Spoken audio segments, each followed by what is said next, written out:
حضرت ابو سعید ابو الخیر رحمۃ اللہ علیہ کہتے ہیں میں غلام خرید کے لایا. جو غلام شرط کے ساتھ آتے تھے وہ سستے ملتے تھے، اور جن کو ہم بس خرید لاتے تھے اپنی مرضی سے وہ ذرا مہنگے ہوتے تھے. تو غلام نے کہا حضرت جی 3 شرطیں ہوں گی اگر آپ مجھے خریدیں گے. میں نے کہا بولو.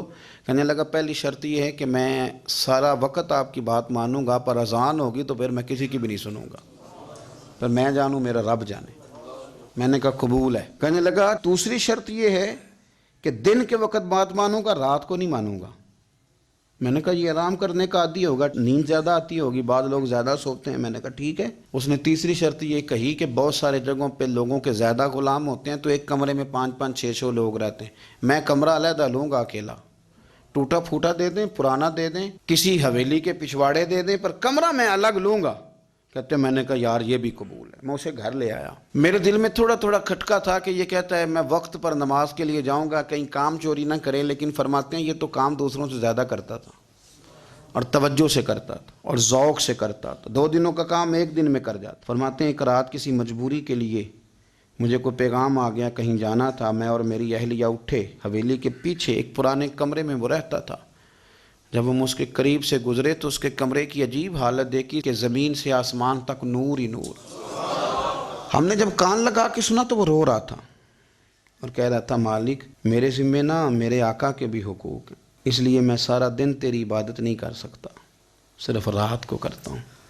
مالک اگر میرے ذمہ تو نے یہ ڈیوٹی نہ رکھی ہوتی تو میں سارا دن بھی تیری بارگاہ میں حاضر رہتا، میں قرآن کی تلاوت کرتا، میں تیرے محبوب پہ درود و سلام پڑھتا، میں یہاں آ جاتا تیری ہی بارگاہ میں، پر میرے حقوق ہیں. اللہ وہ جو دن کی میری غفلتیں ہیں وہ معاف کر دے. حضرت فرماتے ہیں بڑا ذوق بڑا شوق، ہم نے جہاں جانا تھا گئے نہیں، واپس آ گئے. رات ہم نے اس کو مداخلت کرنا اور تکلیف دینا مناسب نہ جانا. صبح کی نماز کے بعد میں نے طلب کیا اور میں نے اسے بلا کر کے کہا کہ میاں تو آج کے بعد آزاد ہے، ہماری کوئی ذمہ داری تیرے اوپر نہیں، تو سارا دن قرآن شریف پڑھ، درود پاک پڑھ، اپنی مرضی سے چل. کہنے لگا کیوں؟ جلال میں غصے میں بات کرنے لگا. کیا مطلب ہے آپ کا؟ میں محنت کروں گا، کام کروں گا، یہ آپ کیا کہہ رہے ہیں؟ تو فرماتے ہیں میں نے اس سے کہا کہ رات نا ہم نے تیرا منظر دیکھ لیا، تیری دعائیں تیری التجائیں، رب کے ساتھ تیرے رشتہ ہم مطلع ہو گئے.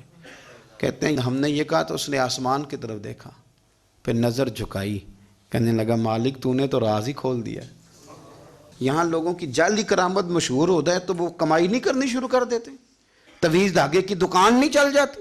اللہ تو نے راز ہی کھول دیا. میں تو سراپا مخزن راز تھا، میں رہا تھا مدت و راز میں، یہ تو تیرا شوق کے دید کشاں کشاں مجھے کھینچ لایا مجاز میں. تو نے یہ کیا عجب کیا، مجھ کو بھی فاش کر دیا، میں ہی تو ایک راز تھا سینہ کائنات میں، مالک میرا بھی راز کھول دیا.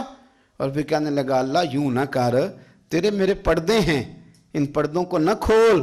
یہ لفظ کہے زمین پہ لیٹا، کلمہ پڑا، روح ہی پرواز کر گئی. عرش فرشتے بانگا ملیاں، مکے پہ گیا شور. بلے شاہ اسا نہیں مرنا، اے تے مر گیا ہی کوئی ہور، اسا نہیں مرنا تے مر گیا ہی کوئی ہور.